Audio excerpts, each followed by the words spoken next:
Se dice que Inglaterra fue campeón solo una vez, en 1966. Pero en estas imágenes únicas yace el secreto de dos campeonatos del mundo hace tiempo olvidados. Cuando Inglaterra venció a Dinamarca en la final de fútbol en las Olimpiadas de Estocolmo de 1912, el campeonato mundial era suyo por segunda vez. En esos días previos a la Copa del Mundo, cuando el fútbol olímpico era la primera competencia a nivel mundial, los ingleses fueron los amos primigenios, sus inventores y la nación más influyente en la evolución del juego. Hoy, evolución del fútbol en Europa.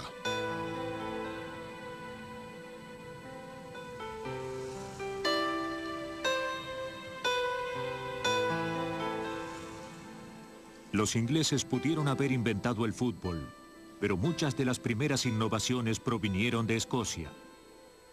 Y con el marco de los muelles e industrias del río Clyde en Glasgow, tuvo lugar la primera revolución del fútbol, el primer encuentro internacional entre Escocia e Inglaterra en 1872.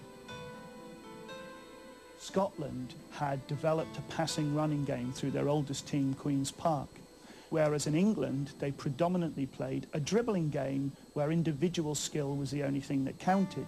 So you can imagine the culture shock in the first game, where an English player would have come up to a Scot, and the Scot would have kicked the ball away. And the English players must have thought, what's he doing? So everywhere you go in the world now, you're looking at teams that pass and run. And that game came out of the West of Scotland cricket ground, St Andrew's Day 1872. The Scots invented it. Más al sur, en el condado de Lancashire, a orillas del río Mersey en el puerto de Liverpool, los escoceses contribuyeron mucho a la popularización del juego. Los primeros campeones ingleses, Preston North End, eran famosos por sus profesores escoceses. En tiempos de ese encuentro del Preston en 1905, el fútbol se había convertido en el entretenimiento de la clase trabajadora. Un público de 30.000 personas no era inusitado. Nada en el mundo se le parecía. Es comprensible que cuando se creó la FIFA el año anterior, los británicos no estuvieran interesados. There is, in a sense, a cultural and political isolationism, and football is just part of society and reflects society. So the British Empire was at its height when FIFA was founded. So you can imagine the four home nations thinking, well, why should we join FIFA? We invented the game. What on earth could they tell us about how to play the game? Mais les Anglais étaient dans leur île, étaient les plus forts. C'était le football et les joueurs les meilleurs de très loin par rapport à tout le monde entier, parce qu'ils étaient en avance de 50 ans. Parce que les footballs là-bas étaient déjà très populaires et que la qualité des joueurs anglais était exceptionnelle à l'époque. Donc les Anglais, dans leur île, ne voulaient pas se mêler au continent européen. La Liga del Fútbol era de primera necesidad para los aficionados, pero el encanto de ver jugar a su propio país seguía siendo fuerte.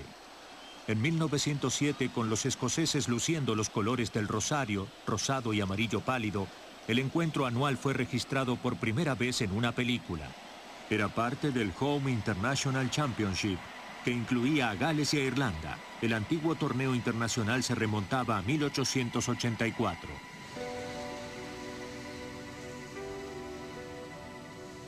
En 1908 se agregó un segundo torneo al calendario, cuando el fútbol fue incluido por primera vez como disciplina oficial de las Olimpiadas en los Juegos de Londres de aquel año.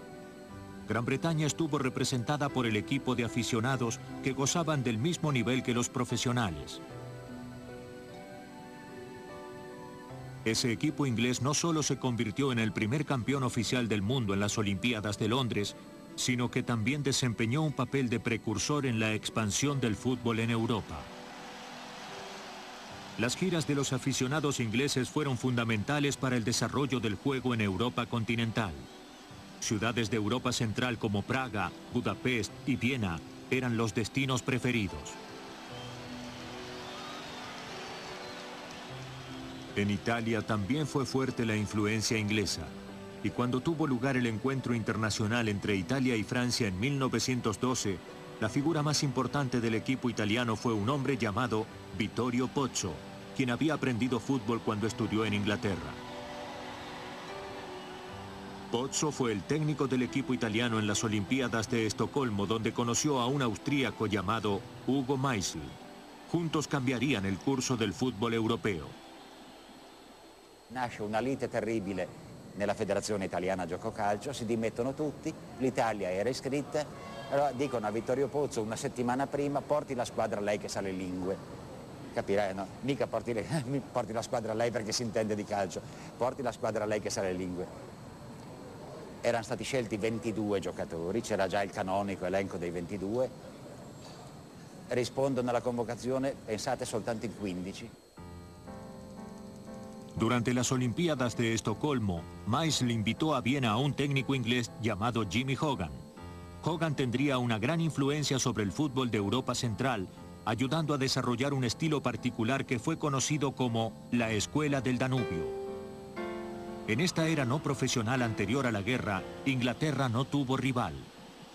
La final olímpica podía ser el campeonato del mundo, pero la final de la Copa Inglesa en el antiguo Crystal Palace seguía siendo el mayor espectáculo deportivo sobre la tierra. En 1913, el récord mundial de 121.000 personas fueron a ver a los dos grandes clubes de la época, Aston Villa y Sunderland. Durante su estancia en Inglaterra, Pozzo estuvo muy influenciado por la pasión y la naturaleza física del juego, lo que contrastaba con el modo de jugar de los continentales. Ammirava quel tipo di gioco maschio, vigoroso, però non violento. Il calcio per lui, l'aveva imparato in Inghilterra, il calcio per lui è un moralista, perché permette la forza, ma non la violenza, non l'attacco proditorio, non la frode.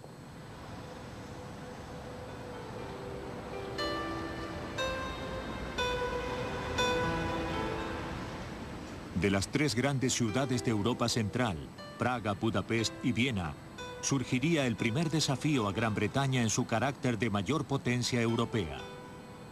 Con dos de las tres ciudades a orillas del río Danubio, el particular y exitoso estilo del fútbol que dichas ciudades produjeron tomó su nombre de dicho río.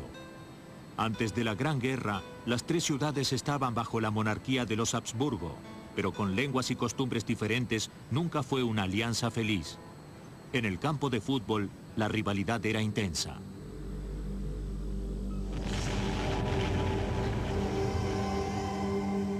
Millones de personas murieron en la Gran Guerra que tuvo lugar en una pequeña franja en el frente occidental. Pero para los pueblos de Europa Central, el final de la guerra mostró un nuevo trazado de los límites nacionales. Checoslovaquia, con su capital en Praga, fue creada como una entidad política por primera vez, y el fútbol sería una expresión aún más poderosa de ese sentimiento nacionalista. En 1919, un equipo no oficial checoslovaco participó en los Juegos de los Aliados en el estadio Pershing, en Francia, donde vencieron a Bélgica, a los Estados Unidos y a Canadá en su camino hacia la final. Un año más tarde, los checoslovacos perderían con los anfitriones, Bélgica, en las Olimpiadas de Amberes, pero aquí superaron al dueño de casa, Francia, y ganaron el título.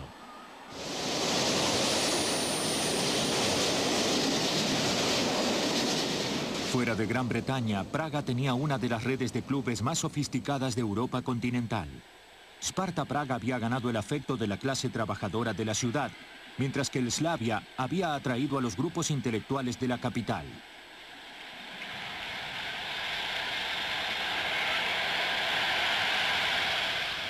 Al promediar la década de 1920, los futbolistas de toda Europa habían sido seducidos para ir a jugar para ellos cuando ambos luchaban por la supremacía sobre las multitudes. Já sám si pamatuju, že v Budějovicích v jedné hospodě, když Sparta prohrála nebo Slavie prohrála, tak vždycky ta strana, která vyhrála, postavila té druhé straně rakev, k tomu svíčky, přeto se napsalo prostě zemřela v požehnaném věku AC Sparta nebo SK Slavia, a dokonce se stávalo, že přišel někdy i kněz, aby prostě tomu obřadu smutečnímu dal prostě takovou, řekněme, aby to opravdu vypadalo jako pohřeb, jako rozloučení smuteční. A mediados de 1920, la idea de una Copa Europea para clubes se hacía cada vez más fuerte, en gran medida gracias a los esfuerzos de Hugo Meisel. En 1927 se hizo realidad cuando Sparta Praga se enfrentó con Rapid Viena en la primera final de la Copa Mitropa. La actual Copa de Europa data de 1955, pero el verdadero primer campeón europeo no fue el Real Madrid, sino el Sparta, el ganador de aquella final. Durante los siguientes 12 años, la Copa Mitropa atrapó el interés de Europa continental. No to byla vlastně jediná velká mezinárodní klubová soutěž. Znova opakuji, že to byl vlastně Liga mistrů, pohár mistrů a pohár UEFA, v tom hráli třeba 3 až 4 mužstva z každé země. Pravidelně Itálie, Rakousko, Jugoslávie, Československo, Švýcarsko. Ty hráli úplně pravidelně. Antes que los vientos del Danubio llegaran a Croacia, pasaron por Budapest, corazón de la leyenda del fútbol del Danubio. Aquí también las rivalidades ayudaron a llevar al fútbol a un nivel más alto. El club predominante judío MTK de Budapest ganó 10 títulos entre 1914 y 1925 bajo la dirección técnica de Jimmy Hogan. Los húngaros eran famosos por su habilidoso juego de pases cortos. En 1928, Ferencváros, el club de la comunidad alemana, ganó no solo el campeonato húngaro y la Copa, sino también la Copa Mitropa. El primero de solo 6 clubes en ganar los 3 campeonatos, la Liga, la Copa y la Copa Europea.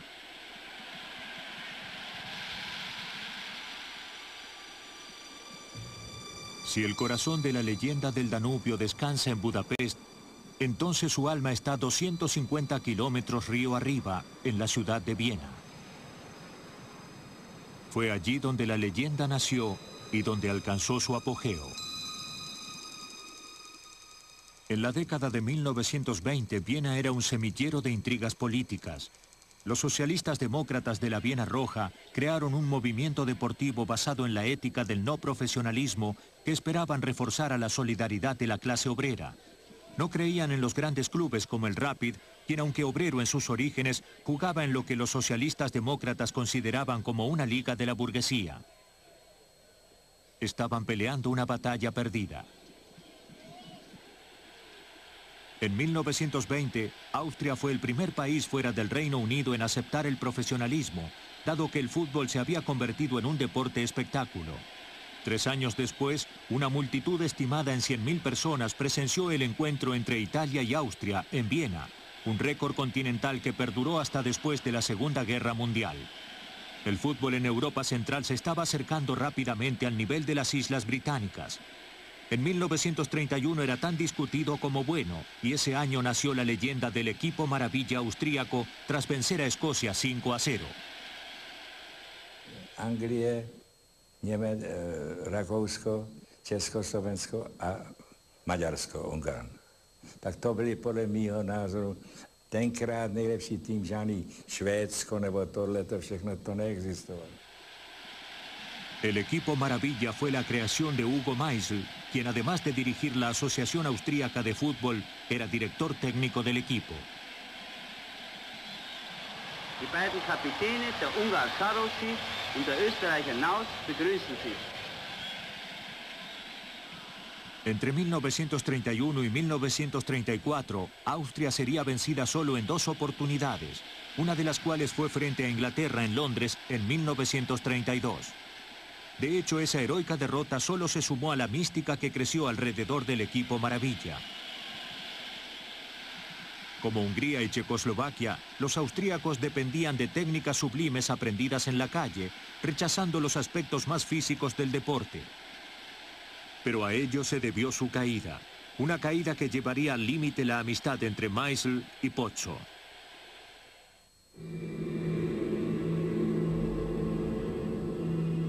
Si los años 20 habían pertenecido a la escuela del Danubio, los 30 fueron del dominio absoluto de una nación que estaba al sur de las potencias de Europa Central, Italia. Grande quando dominammo il mare. Roma non poteva arrivare all'impero prima di aver schiacciato la potenza marittima di Cartagine.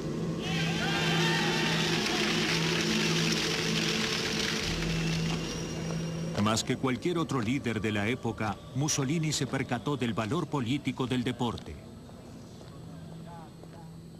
En 1929, Vittorio Pozzo se convirtió por tercera vez en técnico del seleccionado italiano.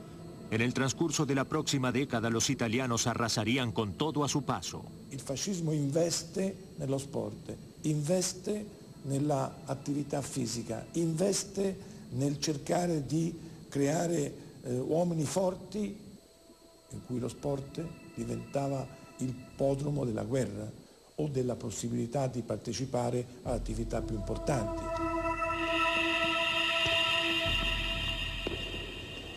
Pozzo ha usato Mussolini perché il fascismo dava anche questa carica nazionalista.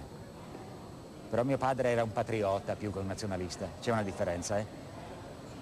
Il nazionalista considera nemici gli altri, il patriota fa tutto il possibile per il proprio paese, però sa che gli altri hanno il diritto di fare quello che facciamo noi.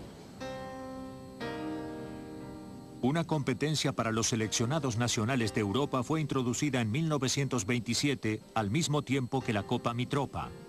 La nueva Copa Internacional, la antecesora del actual campeonato europeo, fue también un invento de Hugo Meichel.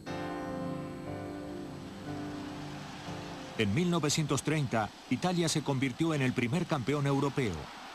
En el viaje de regreso a su país, después de haber ganado la Copa en Budapest, esta se le cayó a Pozzo, desprendiéndosele un pequeño fragmento. Prende questo piccolo frammento, accuratamente lo avvolge in ovatta e se lo mette in tasca. Porta la Coppa in Italia, nessuno sa di questo scheggia che evidentemente era, quando racconta lui nel libro, dice che questa scheggia se la mise in tasca e che la teneva come amuleto e dice non per niente mi ha portato anche fortuna e in qualcosa posso credere, non per niente questa scheggia mi ha seguito nel campionato del mondo del 34, nelle Olimpiadi del 36, nel campionato del mondo del 38.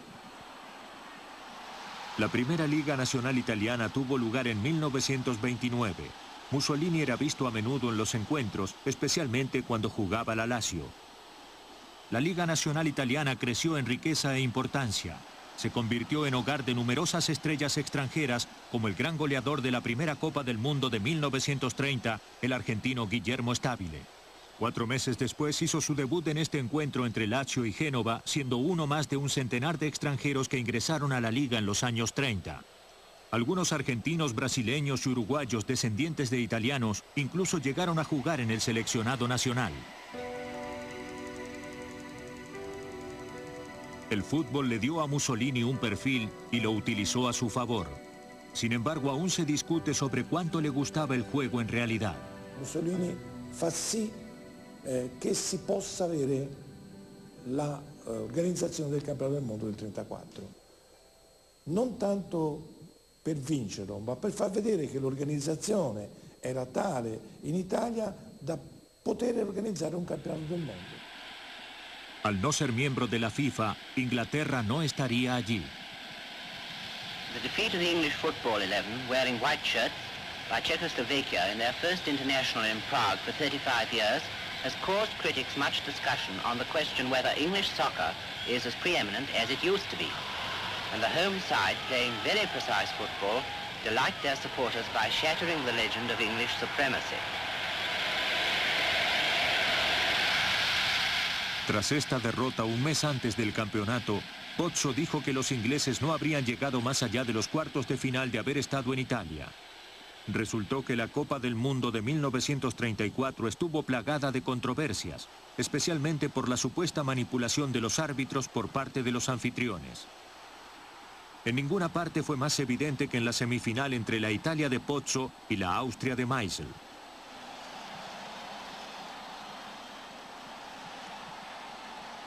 El incidente puso fin a la amistad entre Pozzo y Meisel. El gol también significó que Italia estuviera en la final, a cargo de Eklund, el controvertido árbitro sueco, quien hizo poco para despejar las sospechas. Italia enfrentaba a otro de la escuela del Danubio, Checoslovaquia. Con un gol de desventaja, los italianos igualaron faltando solo 9 minutos. En tiempo suplementario, Italia anotó el gol de la victoria después de que una mano de Meazza fuera ignorada por el árbitro. Italia era el campeón del mundo. Sin embargo, a su regreso a Praga, el equipo checoslovaco recibió una multitudinaria bienvenida. Italian supporters rally to Highbury to urge their men on to victory in the great international, and the stands are packed with some 60,000 spectators and tremendous enthusiasm. Fainting already? It can't be the heat, so it must be excitement or spaghetti. Prince Arthur of Connaught with the bearded Signor Grandi shakes hands first with England, wearing white shirts, then with the Italian team. En Inglaterra, la Copa del Mundo pasó casi inadvertida. Cuando los italianos fueron a Londres 5 meses después de ganar el Mundial, fue anunciado como el encuentro del siglo. Posteriormente sería conocido como la Batalla de Highbury a medida que se caldeaban los ánimos. En el segundo minuto, Italia quedó con 10 hombres debido a una lesión de Orsi. 3 up in less than a quarter of an hour. A nasty shock for the team which is referred to as World Soccer Champions. Los italianos contraatacaron y aunque perdieron 3-2, se consideraron ganadores morales. Well tried, Italy. El aislamiento estaba a la orden del día en Inglaterra. El inglés no veía prácticamente razón para cuestionar su superioridad a pesar del creciente número de derrotas sufridas en el extranjero. Herbert Chapman, presidente del club Arsenal, era un inglés que siguió el desarrollo del fútbol en el continente. Junto con sus amigos Meisel y Pozzo, Chapman fue la tercera gran figura del fútbol europeo de entre ambas guerras. Se unió a Arsenal en 1925, un club que aún no había ganado un trofeo. Football between 1920 and 1930, by and large, was dominated by teams from the north, and specifically by Huddersfield Town. And then Herbert Chapman, who had already guided Huddersfield Town to 3 consecutive league championships, moved to Arsenal. And within 5 years, Chapman had taken Arsenal to the 1930 FA Cup final, and then the following year, they became the first London team to win a league championship.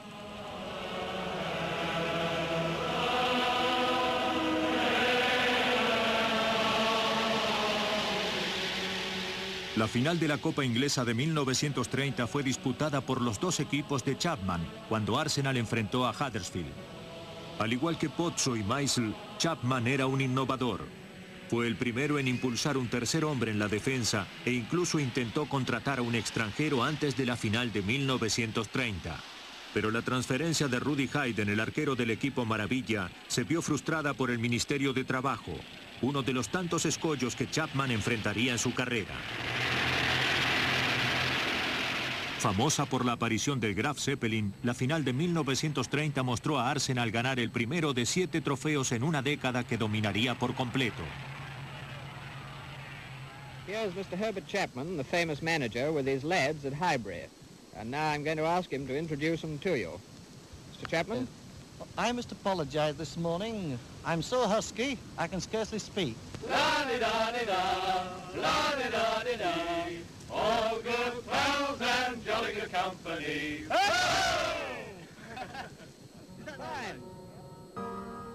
En enero de 1934, Chapman murió a los 58 años.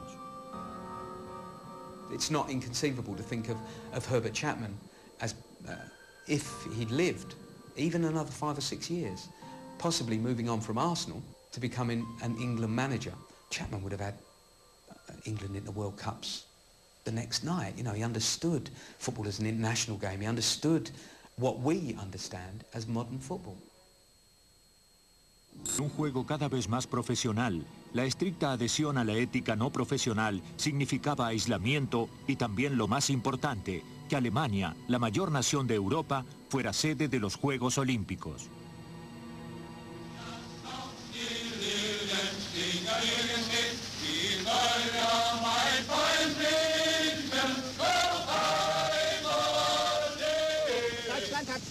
große Aufgaben zu erfüllen.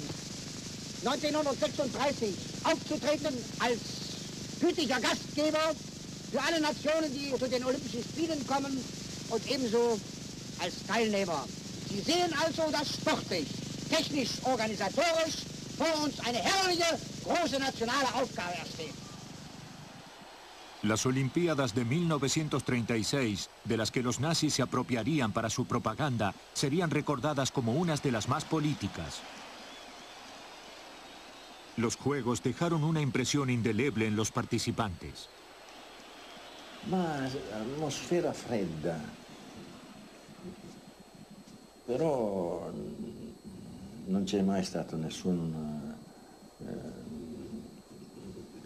che avesse gridato qualcosa contro o che avesse fatto piantato delle grane, no? Era un esercito, era tutto esercito. C'era Hitler, c'era. La Copa del Mundo era ahora el campeonato de fútbol más importante, pero la final entre Italia y un equipo de Austria dirigido por Jimmy Hogan aún despertaba gran interés. La victoria de Italia con un fútbol principalmente físico fue celebrada igual que su triunfo en la Copa del Mundo. Ma è una strategia molto semplice, non tenere tanto la palla nei piedi, non dribblare perché si rallenta il gioco, mentre invece con dei passaggi lunghi in profondità, sempre verso la porta avversaria, potevano essere dei passaggi che con un attaccante veloce potevano essere sfruttati fino in porta. La política y el sentimiento nacionalista se aseguraron de que el fútbol de clubes mantuviera un perfil alto en Europa Central durante la década de 1930. Praga, por entonces una de las capitales más de moda, seguía siendo el destino favorito en cuanto a clubes que competían por los mejores jugadores del continente. En 1938, gracias al contrato de Pepi Vican del Rapid de Viena, Slavia Praga ganó la Copa Mitropa.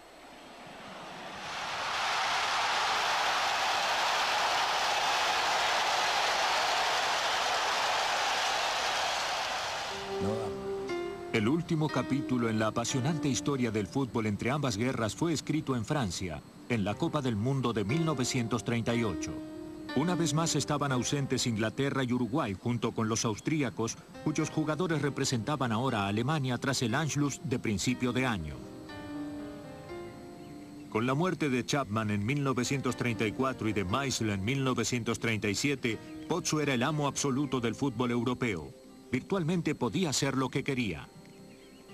In più voleva sapere i fatti loro. Dice, io mando in campo uno che sta litigando con la moglie, io lo voglio sapere, perché se quello non è a posto di testa io non lo faccio giocare. Chi ha dei problemi di famiglia me lo dica, io voglio leggere la vostra posta. Come in guerra, no? Quando c'è la censura, io voglio leggere la vostra posta. Sì, accettavano l'idea. Con questa tecnica, curatore d'anime lo chiamavano, no? I giocatori. Con questa tecnica è arrivato ad avere una squadra assolutamente compatta, rendere tutti amici uno degli altri.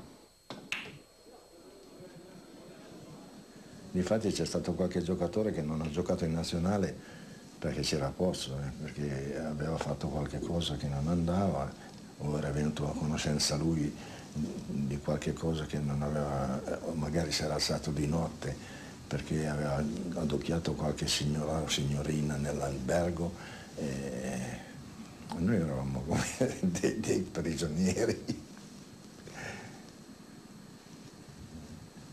Bei tempi. Italia llegó a la final donde se enfrentó con Hungría. Habiendo vencido a los checos en la final de 1934 y a los austríacos en la final olímpica de 1936, existía la posibilidad de una venganza de la escuela del Danubio. Sin embargo, tuvieron que enfrentar una recepción hostil de los emigrados italianos que habían escapado del régimen de Mussolini. Eppure abbiamo visto anche delle scene che ci hanno commosso, perché abbiamo visto di questi italiani che avevano un principio, perché si vede che erano stati organizzati dal Partito Comunista francese per poter far saltare fuori qualche grana, rovinare qualche partita in modo che noi fossimo danneggiati là, ecco. Era un equipo italiano mucho más pulido que el de 1934. Y con su segundo gol, Italia le dio a los húngaros una dosis de su propia medicina. Meazza hizo un pase cuando vio la posibilidad de anotar. Forpiola lo definió. 3 finales del mundo en la década del 30. 3 adversarios de la escuela del Danubio y los italianos habían vencido a todos.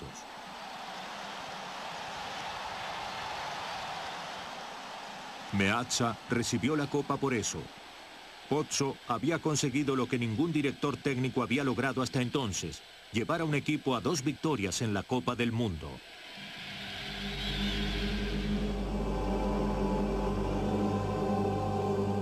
En la década de los dictadores, los italianos de Mussolini fueron los amos absolutos en el campo de fútbol. La guerra en Europa puso freno a la Copa del Mundo y a las Olimpiadas, pero sorprendentemente el fútbol siguió casi ininterrumpidamente en la mayoría de los países hasta que el conflicto alcanzó su punto crítico en 1944. Algo que les dolió a los italianos en la década de 1930 fue su imposibilidad de vencer a los ingleses en los 3 encuentros que disputaron. Entonces, cuando el equipo inglés llegó a Turín en mayo de 1948, los italianos tuvieron la oportunidad de saldar viejas cuentas. I felt that we probably had one of the strongest squads that England have had for a great number of years, straight after the war, when people like Tommy Lawton, Ray Scarter, Wilf Mannion and Stan Matthews, Tommy Lawton were playing, and the team more or less selected itself. A los 62 años, Pozzo se hizo cargo de su número 95 y último encuentro internacional. Sobre la base del notable equipo de Torino, que un año después perecería en un accidente aéreo, era un seleccionado italiano muy talentoso y aún eran campeones del mundo. Los ingleses, aspirantes al trono, estaban saliendo lentamente de su autoimpuesto aislamiento e incluso aceptaron participar en la Copa del Mundo de 1950 en Brasil. Resultó ser un notable encuentro que reforzó la creencia de los ingleses de que eran el mejor equipo del mundo. El marcador de 4-0 perdura como la peor derrota de Italia en su propia tierra. Pozzo fue despedido. Fue el final de una época verdaderamente notable. And now it's all aboard. About £500,000 worth of soccer stars off to win the World Cup for England or bust the ball in the attempt.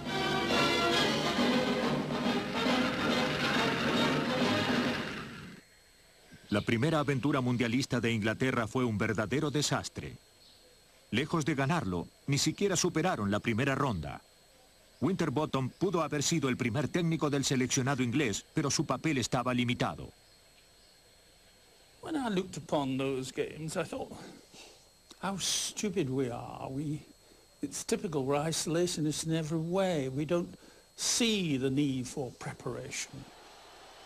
Si fue falta de preparación, mala suerte o simplemente la destreza de los estadounidenses, el desastre de la derrota de 1-0 contra los Estados Unidos fue visto por el resto del mundo como algo simbólico, pero para los ingleses era una aberración. Cuando Inglaterra era eliminada de la Copa del Mundo, una nueva y muy diferente forma de la escuela del Danubio estaba ganando importancia tras la cortina de hierro en lo que ahora se llama Europa del Este. Basada en los jugadores del equipo del ejército de Honvéd, la leyenda del oro en Chopot, en Hungría, o el equipo de oro, comenzaba a tomar forma. Pero en un principio el oro en Chopot fue visto con cierto recelo en Europa Occidental, dado que los que jugaban eran todos comunistas y soldados. Valamiféle katonai kiképzésen estünk keresztül. Emlékszem, volt olyan eset, amikor kivittek bennünket egy lőtérre, ahol azt hiszem közülünk soha senki nem volt még, én se voltam, és ott különböző fegyverekkel kellett célba lőni, de aztán nagyon gyorsan abba hagyatták velünk ezt a gyakorlatot, mert a környék, a lőtér környéke veszélyeztetve volt.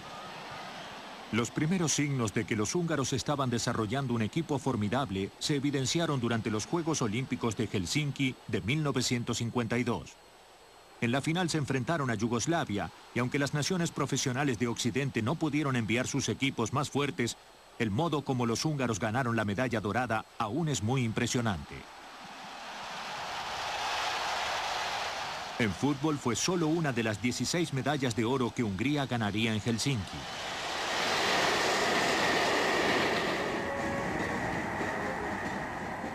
Hungría estaba ubicada tercera en la tabla de medallas detrás de los Estados Unidos y de la Unión Soviética. Un notable logro para un país con solo 9 millones de habitantes. Naturalmente, a su regreso fueron recibidos como héroes. Y naturalmente, los políticos capitalizaron rápidamente el éxito de Helsinki.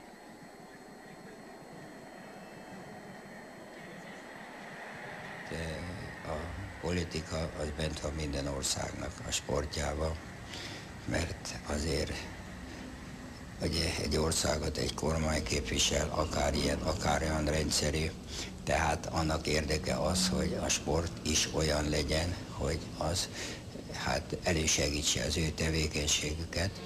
A nép állama 5 esztendő alatt felépítette a magyar sport nagyszerű otthonát, a Népstadion. La manifestación más evidente del apoyo del gobierno al deporte en Hungría fue la construcción de un enorme estadio en Budapest. Al verdadero estilo comunista fue bautizado el Népstadion, el estadio del pueblo. El hecho de que muchos de los atletas de Helsinki también colaboraran en la construcción solo le sumó atractivo cuando fue inaugurado en agosto de 1953. A Népstadion avató ünnepségének kiemelkedő eseménye a budapesti Honvéd és a moszkvai Spartak mérkőzése. A két csapatkapitány, Puskás Ferenc és Szimonyan, valamint a két edző, Szokolov és Kalmár Jenő zászlót és virágcsokrot cserél. El oro en Chopot pudo haber ganado fama como el mejor seleccionado nacional del mundo, pero el Honvéd de Puskás y compañía gozaba del mismo prestigio a nivel de clubes. El fútbol húngaro parecía dispuesto a conquistar el mundo. Gustav Sebeś era la inspiración técnica detrás del oro en Chopot. Ayudó a que tuviera muchos jugadores de clase internacional en su equipo, pero por sobre todo eran innovadores. Daba a los jugadores la libertad de experimentar y en ese grupo yace la génesis del fútbol total del deporte moderno. En noviembre de 1953 los húngaros llegaron a Londres para jugar contra Inglaterra. Había un enorme interés en el encuentro, no solo en Hungría sino en toda Europa. Los 81 años que Inglaterra llevaba invicta en su tierra en manos de un extranjero parecían amenazados. The great Wembley match began with Wright winning the toss from Puskás and an exchange of courtesies of a very friendly character, which is how it should be, of course.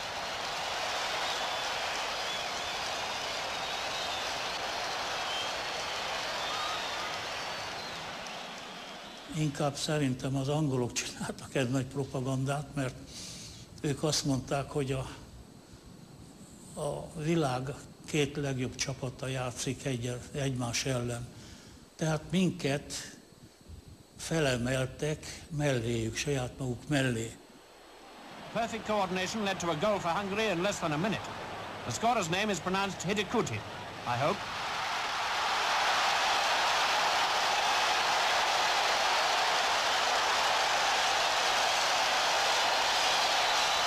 The Olympic champions now started an absolute orgy of scoring. Their second came through Hidikuti.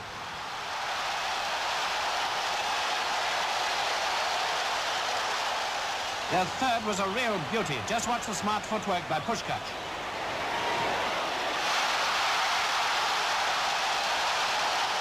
So the match ended with England's first defeat at home by a foreign side, their heaviest defeat for 72 years.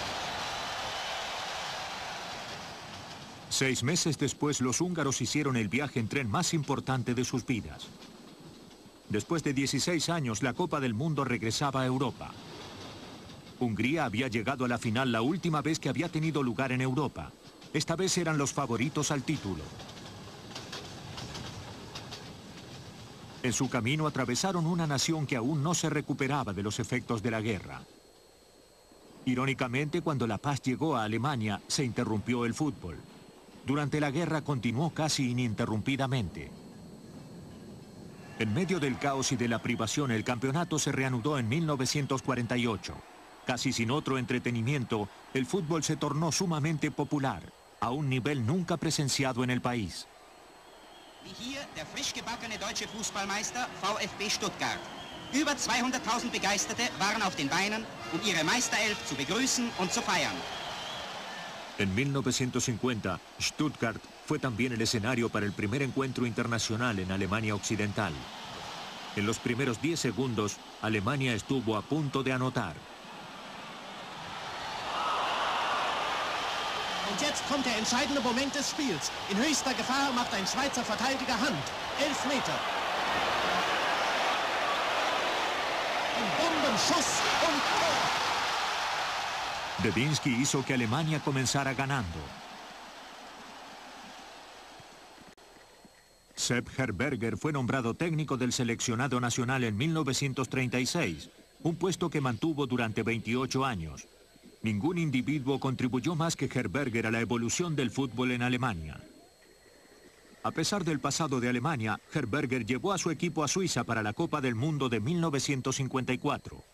Al principio nadie le daba posibilidades, pero por las buenas o por las malas, llegaron a la final donde se enfrentaron a los húngaros que llevaban 31 encuentros invictos en los últimos 4 años. El día de la final en Berna había estado lloviendo mucho. Fue lo único que dio esperanza a los alemanes. Sabían que el adversario era superior, pero el campo mojado podía ser una dificultad para sus habilidosos contrincantes. Los húngaros habían ganado la admiración de muchos en Europa Occidental, pero existía la percepción en el este de que no se le permitiría a un país comunista ganar la Copa del Mundo, dejando en manos del árbitro inglés Bill Ling el encuentro potencialmente más difícil de su vida.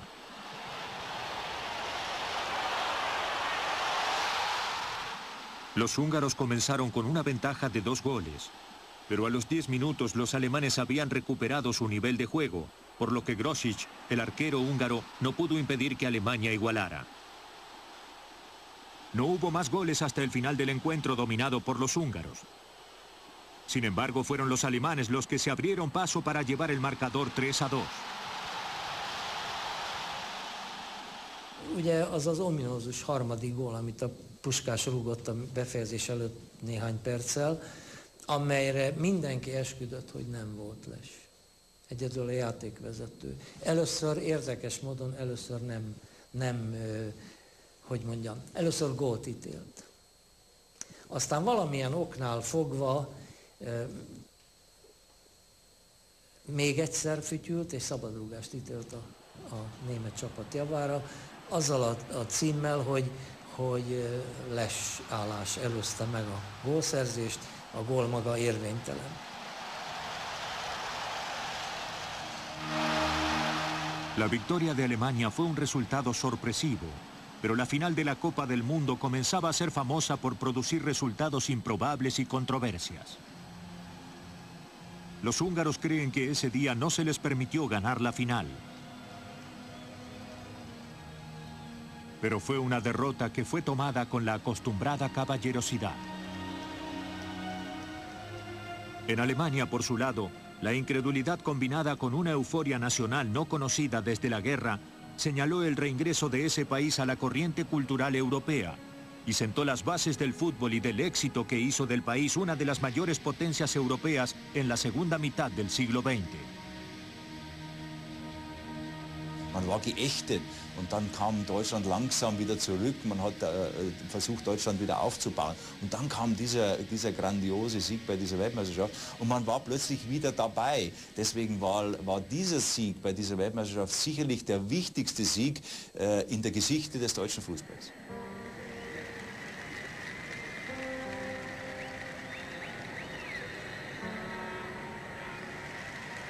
Szóval ahelyett, hogy mi egy megnyert világbajnokságról beszélhettünk volna a labdarúgást kedvelő, szerető emberekkel, a vereséget kellett amit nem lehet megmagyarázni. A győzelmet nem kell megmagyarázni, a vereséget nem lehet megmagyarázni. Tras el levantamiento húngaro de 1956 y la represión soviética, la mayoría de los grandes jugadores y técnicos húngaros se fueron a Occidente, donde siguieron influyendo en el desarrollo del fútbol moderno en cada continente. Este es el legado de Loren Chopot. Hacia fines de la década de 1950, la Copa de Campeones Europea le daba el glorioso bautismo al Real Madrid. Y el Campeonato Europeo comenzó a dar forma a la lista de encuentros entre los seleccionados nacionales. El paisaje del fútbol europeo había cambiado para siempre.